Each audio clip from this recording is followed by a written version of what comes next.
I make money by looking at the charts for less than 20 minutes a day, but I made a rookie mistake, so let's talk about it. I was doing my usual top-down analysis starting in the 3-month, going to the month, the weekly, and the daily. Normally I go to the 4-hour, but I don't know what was going on with me, and I just neglected to realize that I was still in the daily and didn't go to the 4-hour. And so I didn't realize that my chart and the time frames were not aligned with my checklist. And I've had a crazy last few weeks, but I wanted to post about this because I wanted to show that even though I am profitable and I've been consistent in the market, I still make common human mistakes because I'm human myself. And I want to be able to teach y'all how to learn from it and move on and pivot and, you know, keep yourself grounded in your trading journey and understand that mistakes happen, but they don't mean that you're a bad trader.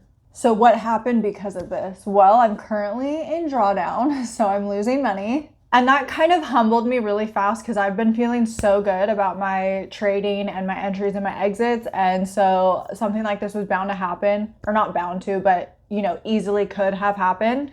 It did happen. And so I'm going to show you a side-by-side of what the daily chart looks like and then what the 4-hour chart looks like so you can understand where the mistake happened and why it's a mistake. So the setup looked great on the daily. There was 2 touch points on my trend line. It was above a key area of support, so it was holding, which I loved. And it was a break of a trend line. So it checked majority of my entry criteria for me to feel good getting in. But then I realized once I entered, oh my gosh, I'm on the wrong time frame. And when I went down to the 4-hour, clearly you can see there's no break in trend line yet. While my analysis was technically sound and solid and textbook to a T, my execution just was not, and my mental clarity, I shouldn't have even been in the market. I simply didn't double down on my checklist, and that's what I want you to take away from this video. I want to go over a game plan for how I am now managing my mistake. So the reality of this mistake kind of stems from I've been off of my regular schedule. I have been helping someone navigate a massive lawsuit, and I'm sleeping almost 0 hours every 3 days. And that's something that traders just don't talk about enough, is sometimes life gets in the way of your trading routine. And while you do have the time freedom to trade from your phone, or you don't have to be glued to your laptop, especially if you're a swing trader, sometimes when you have interruptions of your daily life, it's not as smooth to be trading during those chaotic moments, despite what the lifestyle marketers show you when they're trading at the beach or at the bar.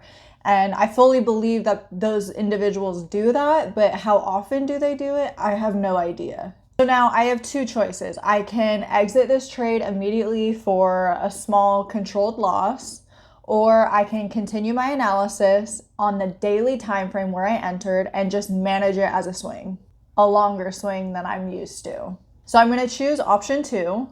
And I'm going to stay on the daily, and I'm going to let the trade breathe, have some breathing room to play out, because I know it's going to take longer than I prefer. And there's no reason for me to close for a small loss when the analysis is correct on the daily time frame. The mistake doesn't mean that I failed as a trader. It just means that I skipped one of my small checklist steps for entries, which is just double checking my analysis and my work and what I'm about to do. And that's kind of what costs most beginner traders in this game. They get so caught up in like, oh, there's an entry, I'm going to jump right in, which is pretty much what I did. I'm totally guilty of that. But when you're a beginner, mistakes like this can spiral your mindset, which is the most dangerous place to be in when you're making a mistake that you just beat yourself up over, and then you start revenge trading. And consistent traders even mess up, myself included. And the key is to take accountability, acknowledge what has happened, and then just recover and build your path or your exit strategy or whatever you're going to do next. Trading, again, it's not about getting it right every single time. It's about what you do with the micro mistakes or the small mishaps that happen, and how you pick yourself back up and build and keep going. To recap, my thought process was right. I had 2 clean touch points, a valid trend break on the daily, and a week of structure confirmation. There was more than a week's worth of data, and I had my safety line near a key area of support. It was staying, holding above that. And so the time frame was just wrong. And that is totally okay. And mistakes like this just reminded me of how human I am. And in my own trading, mistakes happen. Just because I am a educator in the space doesn't mean that I don't make mistakes myself or take losses, because I do both of those things. I just kind of wanted to do a dive into how I'm mitigating these like uncomfy feelings of feeling like I failed myself, because I really didn't.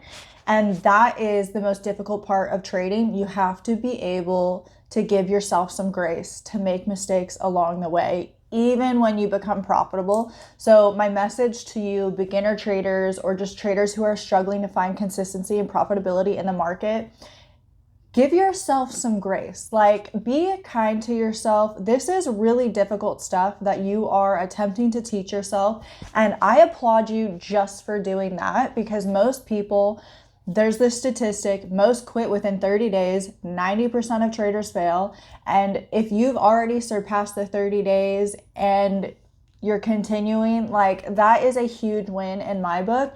And the fact that you're choosing to pursue something that is a skill set that can never be taken from you once you've learned it, I think that that is so commendable and applaudable, because there's those who want to be influencers or do like TikTok shop or whatever it is, but those things depend on influence. You have to be able to influence people. Whereas a skill set in the market, once you learn it, doesn't matter what anyone else is doing or what they think of you, because you are in control of the money that you are making. If this helped you, or you can relate, drop your comment about your rookie mistake or mistakes that you're making in the market, so we can all help ourselves understand that mistakes happen. But we are a community of uplifting each other, teaching each other, and just staying consistent and calm.